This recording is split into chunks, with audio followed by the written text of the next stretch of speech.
ज्ञानेश्वर हे पावन आहे, कारण आपल्यासाठी त्यांनी एक पसायदान दिलं ज्याच्यामध्ये फळांची व्यंकटी हे त्यांनी इतकं सुंदर स्पष्टीकरण केलेलं आहे की प्रत्येक वाक्यामध्ये आपण कसं असावं हे ज्ञानेश्वरांनी सांगितलं.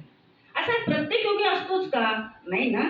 मग एखादं शुद्ध पवित्र योगी आणि शुद्ध हे 3 विभाग. आता एखादा माणूस असेल ना तर तो शुद्ध आहे, योगी हा शुद्ध आहे, मी कुठं म्हणते नाही, किंवा साहित्य कुठं म्हणतं नाही, पण तो पवित्रच असेल कशावरून? नाही का? आता एखाद्या झाडाची आपण फुलं तोडून आणतो, त्याच्यावर जेव्हा गंगाजल शिंपडतो ना तेव्हा ते पवित्र होतं. तसं ज्ञानेश्वर हे पवित्र आहे आणि चांगदेव हे अहंकारी होते, त्याच्यामुळे त्यांना पवित्र नाही म्हणता येणार. ते योगी होते हे कबूल आहे, पण ते पवित्र होते असं नाही म्हणता येणार ना. आता दुसरी एक गोष्ट सांगते, सोनं शुद्ध आहे, आपण सांगतो अरे मी सोनं शुद्ध करून आणलं.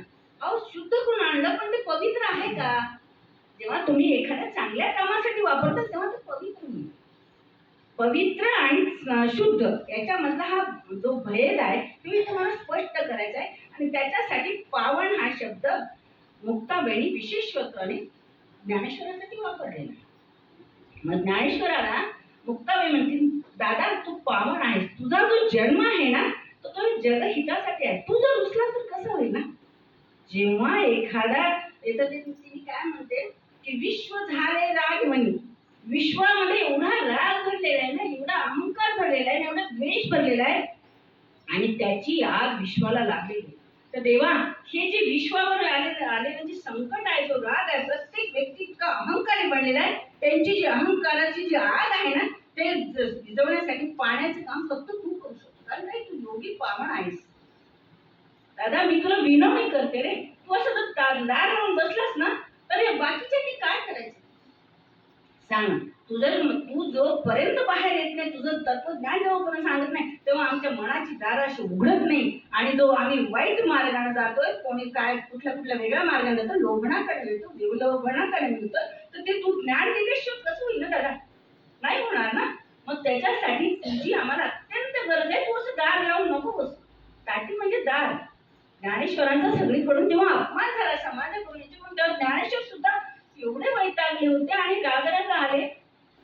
खेचरांनी ते मांडे भाजण्यासाठी खापर दिलं नाही, ज्ञानेश्वराला मुंज करायची नाही म्हणून योगी बाकीच्या पंडितांनी त्यांची मुंज होऊ दिली नाही, संन्याशाची मुलं म्हणून त्यांची अवहेलना केली. असे ज्ञानेश्वर मग एकदा रागवणार नाहीत का? कारण मनुष्य देह धारण केलेलं तर जरी विश्वरूप असेल त्यांचं, तरी मनुष्य देह जेव्हा धारण करतो ना तेव्हा राग लोभ मद मत्सर सगळे गुण त्याच्यामध्ये असतात. त्यातला एक जो गुण आहे रागाचा, तो ज्ञानेश्वराचा पुढे आला होता. ज्ञानेश्वर कधीही कुणाला रागवलेले आठवत नाही. तुम्ही तर माझ्यापेक्षा जास्ती ज्ञानेश्वरीचा अभ्यास केलेले लोक आहे. तुमच्यापुढे बोलायचं तर 10 मिनिटाचा विचार केला की मला जमेल का, कारण हा श्रोता एवढा ज्ञानी आहे ना, मला जमेल का यांच्यासोबत माझे 2 शब्द मांडायला, एवढा मला संभ्रम झालेला होता. आणि दुसरं सांगायचं म्हणजे जेव्हा मुक्ताबाई म्हणते दादा दार उघड, दादा दार उघडतच नाहीये, मग ती म्हणते दादा पाण्याचं काम तुला करायचंय, त्याच्या पुढचं जर काय असेल ना दादा तर संत झाले पाणी विश्वशस्त्रे झाले. दादा मला माहितीये हे जे शब्द आहे ना हे तुला लोकांनी एवढे विचित्र बोललेले आहेत ना की तुला मनाला लागणार ना, तुला वाईट वागणार दादा. मी कुठं नाही म्हणते, पण तू असामान्य आहेस, तू पावन आहेस. ज्यांनी तुला रागवलंय काय ते वाईट बोलले तुझ्यासाठी अवहेलना केली ना, तर ते तू काय कर, स्वतःला उपदेश म्हणून समजा. कारण एखादी आईवर मुलगा रागवला तर आई कुठे त्याचा राग करते नाही का? असं म्हणतात ना की मांडीला जर मूल चावलं तर आई ती मांडी झाकून टाकते आणि मुलाला लगेच जेवायला देते, उजळणी करत नाही. तू मला चावलास, तू मला रागवलास आज आई. दादा तुझी भूमिका ह्या विश्वामध्ये आईची आहे. हे शब्द आहे ना, हे जे शस्त्र आहे ना, हे लोकांनी तुझे एवढे फेकले आणि त्याचा आघात तुझ्यावर झाला हे मला पूर्ण माहिती. दादा मी छोटी आहे, पण दादा तू दार उघड, दाटी उघडा ज्ञानेश्वरामध्ये. मुक्ताबाई सारखी विनवते, शेवटी दादा ऐकत नाही, दाराजवळ जाते, दाराला अशी धरते रडते. दादा तू जर बाहेर नाही आलास तर आम्ही काय करायचं? एखाद्यावर जेव्हा आपण अवलंबून असतो किंवा एखादा जेव्हा आदरस्थान असतं आपलं, तो जर माणूस असा हेलकावला ना, उदाहरणार्थ जर द्यायचं असेल तर घरातला जो मुख्य पुरुष आहे ना तो जर हेलकावला किंवा दुःखीत झाला तर बाकी कुटुंब असं अस्थिर होतं की मी कोणासाठी जगू, मी कोणाच्या विश्वासावर जगू, आम्हाला आधार कोण आहे. तसं दादा रागवलं आणि बाकी आम्ही तिन्ही भावांनी काय करायचं?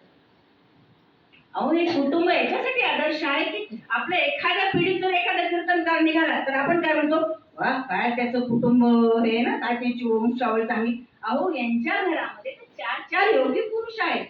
किती मोठं स्थान आहे ज्ञानेश्वराचं, जे आपली त्यांची उजळणी करायची आपली लायकी पण नाही. पण तुम्ही दादा याच्यापेक्षा तुला सांगते, हे जे विश्व आहे ना, ते विश्वपट जे आहे ना, इथे जो ब्रह्मदोरा आहे ना, ब्रह्मदोरा ब्रह्मपट जे आहे, ब्रह्मपट म्हणजे इथे वस्त्राच्या स्वरूपात मांडलेला आहे. दादा त्या विश्वपटाचा आपण एक भाग आहे. जोपर्यंत हे विश्वपट तिथे विश्वपटामध्ये तुझ्यासारखा पावन माणूस उपदेश करायला येणार नाही आणि जोपर्यंत तो धागा तिथे पूर्ण होत नाही तोपर्यंत ते वस्त्र पूर्ण होत नाही. आणि मग हे जर वस्त्र जर पूर्ण नाही झालं तर मग कसं होईल? दादा असं जमणार नाही. तेव्हा ज्ञानेश्वर म्हणतात, अरे बापरे, ज्ञानेश्वराचं अत्यंत प्रेम होतं मुक्ताबाई. तुम्हाला माहिती आहे, मांडे पाठीवर भाजून देणारा जो मोठा भाऊ आहे तो म्हणजे ज्ञानेश्वर. निवृत्तीनाथ त्यांचे गुरु, सोपान, मुक्ताबाई, हे चारही भावंडांचा प्राण म्हणजे ज्ञानेश्वर होते. पाहिलं तर निवृत्तीनाथ हे मोठे होते, पण निवृत्तीनाथ हे एवढे त्यांच्यामध्ये मिसळत नव्हते, ते अलिप्त असायचे निवृत्तीनाथ. आणि ज्ञानेश्वरांना एवढी बहीण भावाची काळजी असायची ना, की ते मुक्ताईनं खाल्लं का, सोपानाने असं केलं का, दादा तू असं करतो का. त्यांनी गुरु कोणीच केला नाही. त्याच्यासाठी माझंही एक असं म्हणणं आहे की घरातले जर वडीलधारी माणसं, त्यांना त्यांचे जर विचार, त्यांचं वागणं, त्यांचं विवेकी जर असतील तर त्यांनाच गुरु करा ना. कशाला इथे तिथे गुरु जात? ज्ञानेश्वरांनी सांगितलं की ज्ञानेश्वर म्हणतात निवृत्तीनाथ हे माझे गुरु आहेत. मग आता मुक्ताबाई जेव्हा म्हणते की दादा हे जे वस्त्र आहे ना, विश्वपट जे आहे ना, त्या विश्वपटाचा आपण एक धागा आहे आणि तो धागा आपल्याला विणायचा आहे. शुद्ध विचाराने, शुद्ध यांनी आपल्याला तो विचाराने विचारायचंय दादा, विणायचं आहे. आणि ते वस्त्र आपल्याला सगळ्यांना द्यायचंय, ज्ञान द्यायचंय. आणि तू असं दार बंद करून जर बसलास कसं? ज्ञानेश्वर बाहेर येतात, कुणाची विनवणी ऐकत नाही, पण छोट्या बहिणीची विनवणी ऐकतात, बाहेर येतात. म्हणतात, मुक्ताई आज तू एवढी सर्वश्रेष्ठ आहेस ना, तू लहान आहे फक्त म्हणून मी तुला नमस्कार करत नाही, पण तुझ्या विचारांना, तुझ्या त्या प्रगल्भतेला मी नमस्कार करतो. आणि आजपासून तू माझी गुरु झाली. तशी चांगदेवाने चांगदेव 65 ज्ञानेश्वर लिहिली, पण ते पत्र कोणी लिहिलं होतं? मुक्ताबाईंनी लिहिलं. मुक्ताबाईंनी तेव्हा चांगदेवला प्रश्न पडला होता की ज्ञानेश्वर वयाने लहान आहे आणि विद्वत्तेने मोठे आहे, मी त्यांना आशीर्वाद लिहू का नमस्कार लिहू, असं जेव्हा प्रश्न पडला चांगदेवाला, तर चांगदेवाने कोरं कागद पत्र म्हणून पाठवले. हे पडलं मुक्ताबाईच्या हातामध्ये आणि मुक्ताबाई म्हणती, चांगदेवा तू कोराला कोराच राहिलास.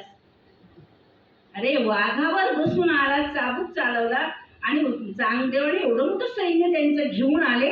तेव्हा ज्ञानेश्वरांना जेव्हा वर्दी मिळाली की चांगदेव येत आहेत तुमच्या दर्शनाला, चांगदेव ज्ञानेश्वर महाराज म्हणे, चांगदेव माझ्यापेक्षा मोठ्या वयाने त्यांनी मृत्यूवर विजय मिळवलेला आहे, माझ्यापेक्षा 1400 वर्ष तप केलेलं आहे, त्यांच्याकडे मी जातो. आणि आपल्याला माहिती भिंत चालून सगळे बहीण गेले. तेव्हा मुक्ताबाईंनी त्यांच्या हातात एक पत्र दिलं. त्या पत्र काय होतं? कोरं होतं. खरंच कोरं होतं का होते?